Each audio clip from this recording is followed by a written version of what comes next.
Hello, and welcome to the Rotary Club of Broadbrook, Connecticut's Service Above Self. I'm Ann Osborne. Rotary International is a worldwide organization of over 1.2 million volunteers that provide humanitarian service, encourage high ethical standards in all vocations, and help build goodwill and peace to the world.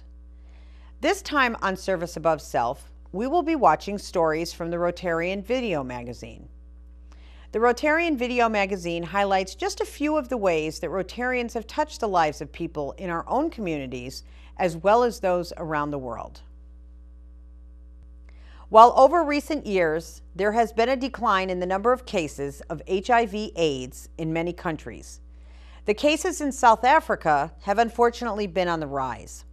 Over 5.5 million South Africans, including 1 out of every 5 adults, are HIV positive.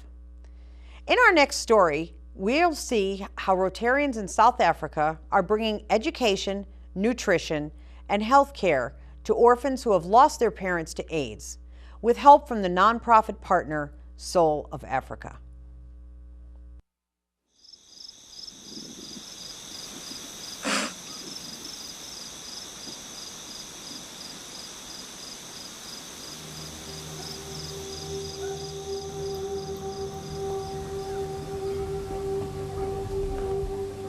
The Republic of South Africa.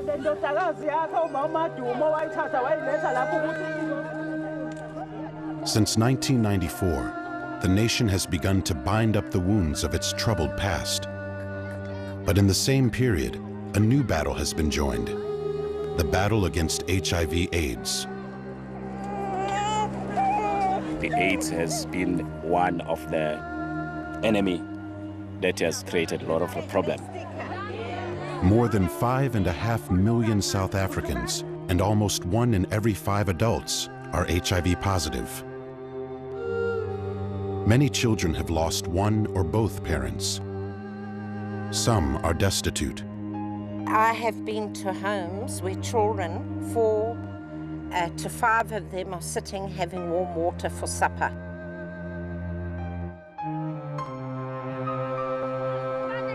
As HIV/AIDS threatens their country's future, Rotarians have taken up the challenge.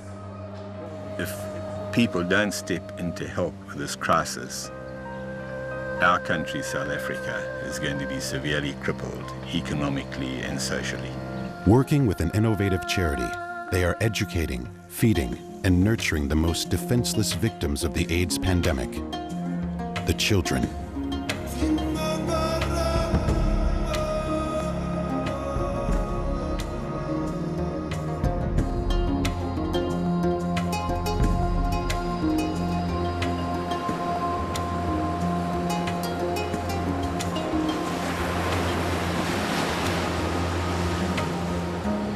Nowhere in South Africa has HIV/AIDS hit harder than in the province of KwaZulu-Natal.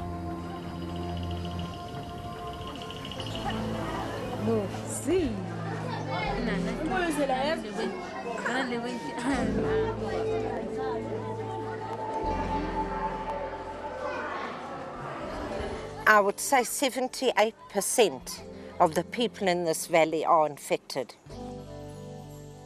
The children suffer the most. Some are abandoned by their parents or shunned by their communities. Many are now orphans, with little or no extended family to support them. They may not be HIV positive themselves, but their parents will have died and perhaps left them on their own, being looked after by a granny or an aunt.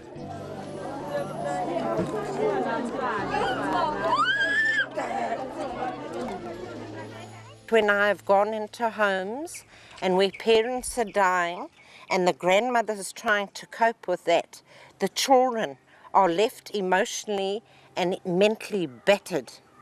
Often young children, such as 15-year-old Mzwandile Magwaza, become the heads of their households. His parents died through AIDS-related disease. He's got 6 siblings, and then his one sister has had a baby and run away and left this child behind.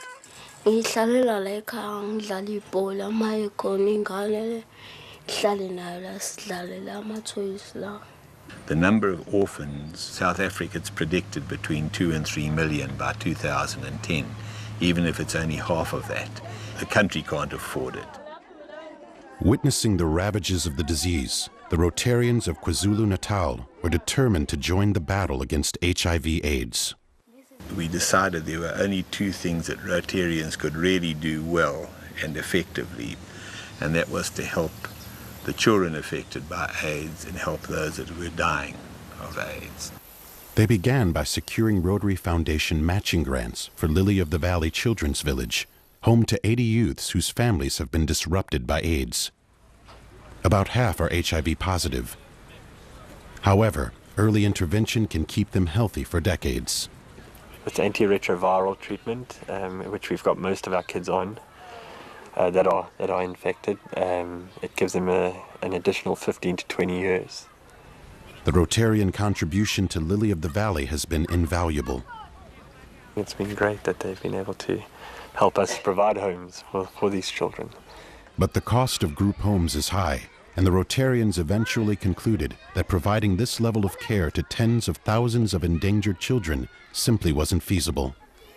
We decided that neither Rotary nor the country could afford to really do a good job of full care, including board and housing of children. There are just too many AIDS orphans. Instead, the Rotarians now focus the bulk of their efforts on supporting child development care centers, also referred to as creches or preschools.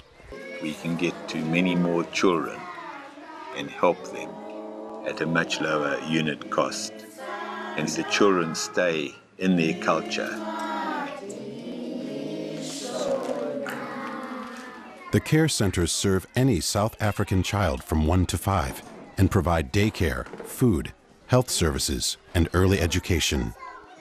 With so many children being raised by aunts, grandmothers, and siblings, an expanded network of preschools would relieve the burden on orphans such as Ms. Wandil, who now depends largely on the support of a neighbor.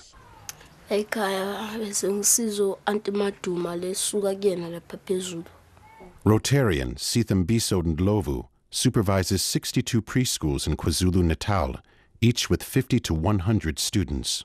He believes they help children prepare for attending elementary schools later on. Since we started with the creches within the community, the failure rate has dropped in some of the school, and it increased the interest of the kids to attend the school, because when they're introduced in formal school, they don't have that big of a shock.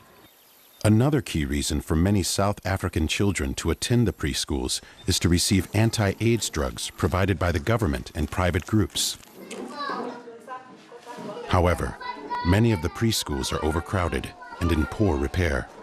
They are in a devastating state because the community is doing this out of their own pockets.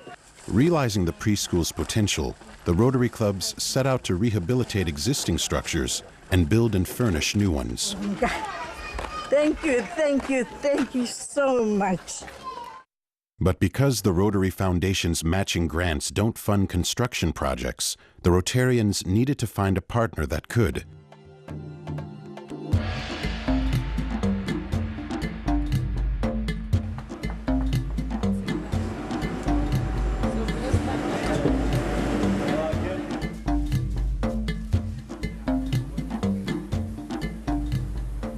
In 2005, they met one, Sarah Getty, who shared their concern about the AIDS crisis and its effects on South Africa.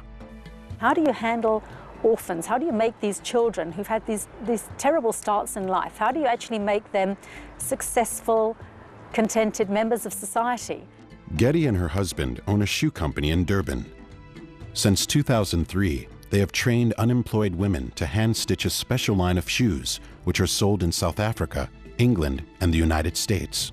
The profits from the shoe sales go to Soul of Africa, an organization the Gettys established to fight the AIDS pandemic. Not only are they assisting themselves and their families, but they're also assisting this greater problem which they are exposed to daily. Soul of Africa's first project was to support the Kulani Children's Center, a group home similar to Lily of the Valley Children's Village, the orphanage that the Rotarians had aided. We started paying a few caregivers' salaries because they had no funding at all. They needed shower facilities, we helped with shower facilities. Today, Kulani is home to about 20 children affected by AIDS, and some of the former residents make the shoes that help fund Soul of Africa. But although Sarah Getty is fiercely proud of Kulani, she's come to agree with the Rotarians. Where you have to have a large amount of funds to run these children's homes, it's almost an archaic way of looking after children. Instead, Soul of Africa has teamed with the Rotarians of KwaZulu-Natal to help increase and improve the network of preschools. We started speaking about how could Rotary and Soul of Africa work together to disperse our funds effectively without having the huge administration burdens. This whole operation generated funds for orphans, and they didn't really have the expertise to spend these funds properly. So it just seemed a perfect match that we can actually supply the bricks and mortar that Rotary desperately need to get their projects going. We can use the matching grant funding to do the equipping and training and food supply, and the Soul of Africa for running costs if that's needed, and for the buildings. In only a few years, nearly $500,000 has been raised. And it's growing rapidly because the shoes are now being marketed internationally and not just in South Africa and England. In early 2006, the Rotary Foundation awarded its first 2 matching grants to projects officially co-sponsored by Soul of Africa. The grants will help support 12 child development care centers. One is Ketakushla Preschool, which will move from its temporary home in this church.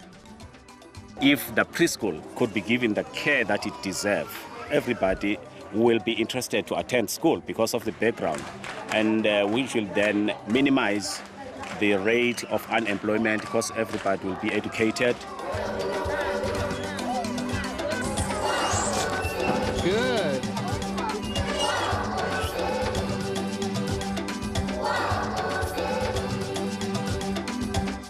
Having launched their first projects together, the Rotarians look forward to a long collaboration with Soul of Africa. To see that there is right on your doorstep, to see that there's such a want, such a need in the community, it's just really important to actually assist and to as many people as we can. I hope that we'll very shortly move out of KwaZulu-Natal and to the rest of South Africa and some of our neighbouring countries. We're already attempting to set up cooperation between the other districts in Southern Africa. The challenge is enormous. In 2005, 70,000 South African babies were born HIV positive. But the Rotarians remain hopeful. The future of Soul of Africa is unlimited in helping AIDS orphans. And because South African children dream the same dreams as children everywhere, they deserve the same chance to see those dreams come true.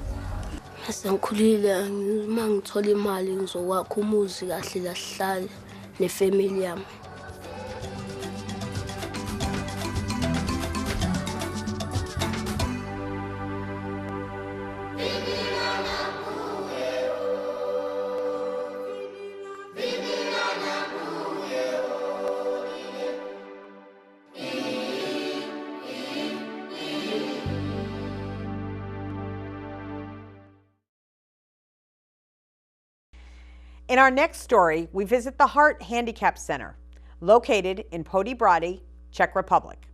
The center is a Rotary-supported community that provides adults with developmental disabilities an opportunity to earn a living. Instead of soliciting donations from sponsors, the program helps find work for their clients, allowing them to earn their own money in a safe environment. The program integrates its clients into society by giving them jobs, thereby increasing their independence as they are providing a service to their community.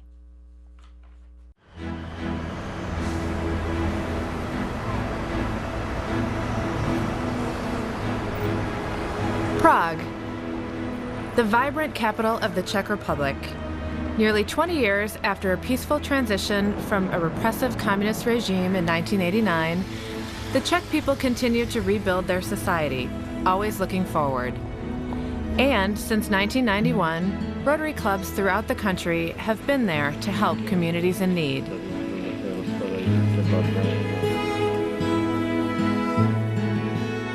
One such community is found in the city of Poděbrady.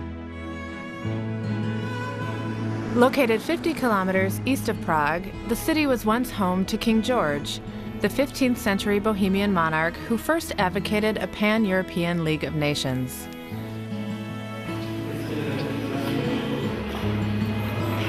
Poděbrady is also famous for its carbonic mineral water, said to promote cardiovascular health.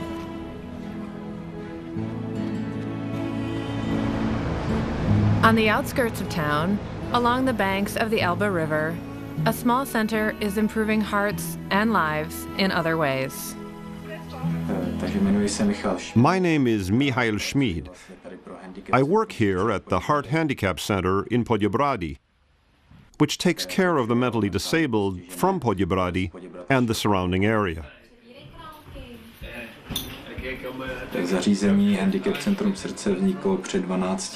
The Heart Handicap Center was founded 12 years ago by my father, Bohumil Schmid, who was a Rotarian in Poděbrady. We are in a spa town that treats people with heart disease. So when my father asked my mother what the center's name should be, she said, since Poděbrady is good for the heart, then we should clearly call it the Heart Handicap Center. Here we have a holistic system of care for the mentally disabled. Before 1989, programs for the disabled were rare, and people with disabilities were a forgotten segment of the population. Thanks to this center and others like it, the mentally disabled are active and visible in today's Czech society. At the present time in the Czech Republic, there are two possibilities for adults with mental disabilities when they finish their elementary education.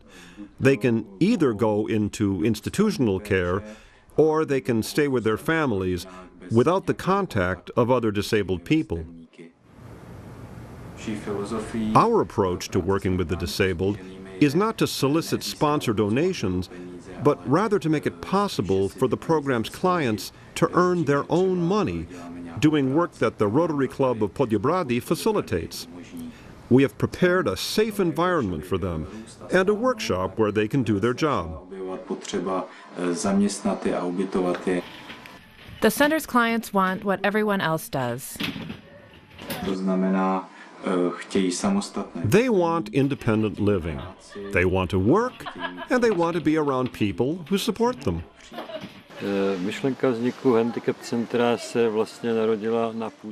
idea of creating the Handicap Center was born in the Rotary Club during many discussions with my colleague Rotarian Schmid.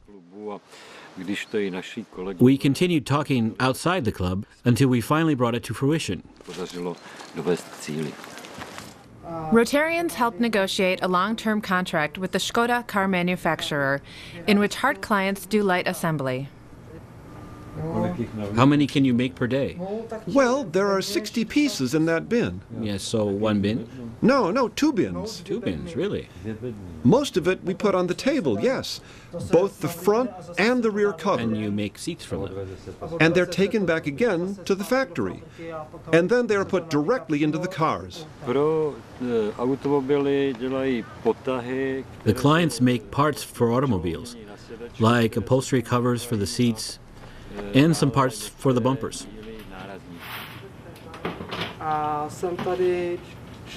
My name is Joseph Erban. I've been here for 4 years. I'm 25 years old. I've made friends here. For example, with my friend Eva, and all of the others who work here with me.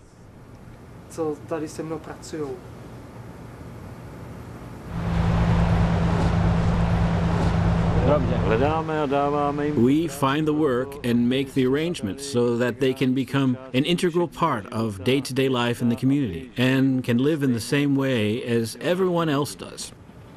My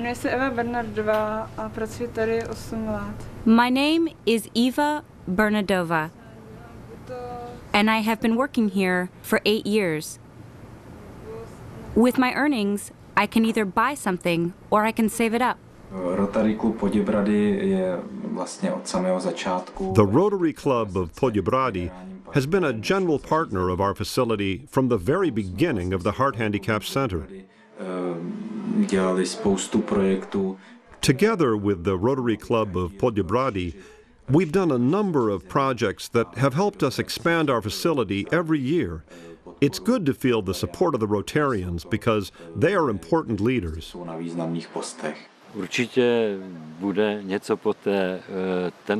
This project has been developing gradually and will definitely not be stopped. Right now, for instance, the SAFE workshop is expanding, and its space is growing thanks to the new orders we got. The project will also expand because a number of Rotary clubs are participating in humanitarian and social projects. It is only through the exchange of experience and collaboration that one can move somewhere further.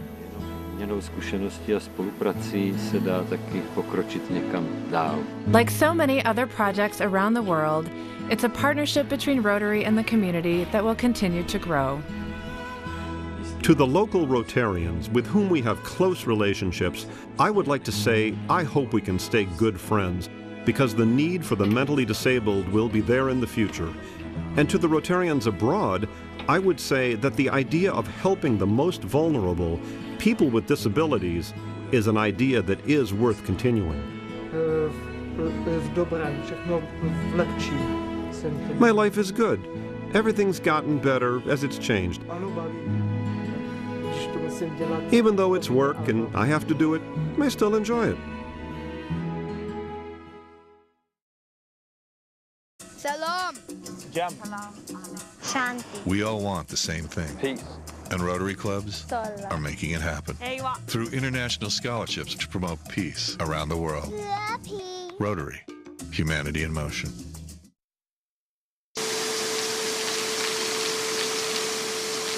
Mom!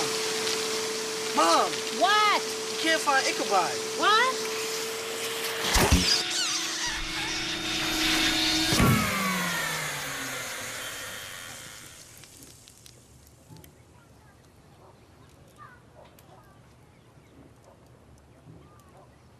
You don't have to be perfect to be a perfect parent.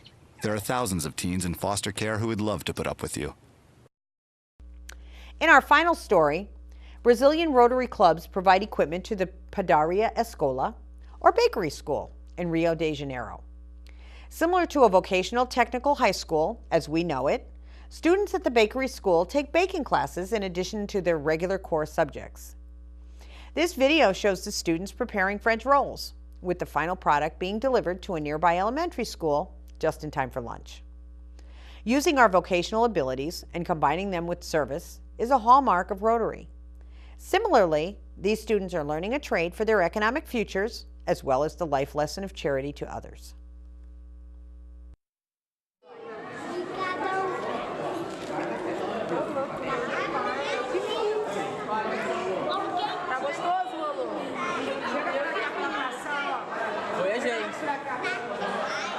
Padaria Escola, or the bakery school, is a school in the Port District of Rio de Janeiro, Brazil, that gives high school students the opportunity to learn a vocation while they're learning their regular studies. The facilities are brand new, down to the students' spotless aprons hanging on individual hooks. The students were all taking turns weighing the dough for the French rolls. As I was photographing the students, I was very impressed with their patience and attention to learning this new skill. Renato Santos Martins is preparing to press the freshly made dough into a machine that will cut it proportionately. I went upstairs with Rotarian Adelia Villas and head teacher Marco Seixas to inspect the bakery equipment provided by Rotarians. She was most impressed with the new equipment that the students would be working on.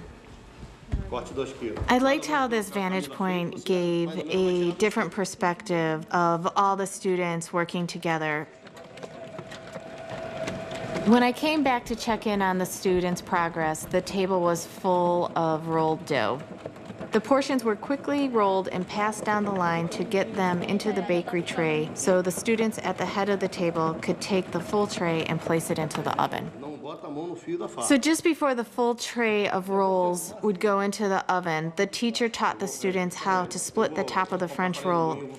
The teens were a little bit nervous, but after the teacher demonstrated to them doing it himself, they realized how easy it was to take the knife in one swift stroke to go down the line of all of the rolls. Once the oven heated up the trays of French rolls only took minutes for the entire school to smell like fresh baked bread. There were probably about 30 trays in this oven that was over 6 feet tall and had about 30 rolls on each tray. That is a lot of rolls. From the oven, the trays are brought over to the table. There's a big bread basket. The tray is just lifted on an angle so the bread can just slide off into the basket, and this is done continuously until the oven is emptied out and all of the baskets are full. The students were so proud of the bread that they made that they took their first batch through the neighborhood cobblestone streets and up the hill to the Mota Elementary School, where the principal, staff, children were all waiting the arrival of the fresh baked bread from the bakery school. The school principal, Thaisa de la Ribera, was grateful to receive the bread from the students and distribute it to the kindergartners soon to come in. So the kindergartners came rushing into the lunchroom as usual, but were caught by surprise. They were very excited, and hands were just digging into baskets of bread, and they were eating away and were just loving every moment of it. Thank you for watching the Rotarian video magazine on Service Above Self. For all of us here at Service Above Self, I'm Ann Osborne, reminding you to go out, find a worthy cause, and lend a helping hand in your community. We'll see you next time.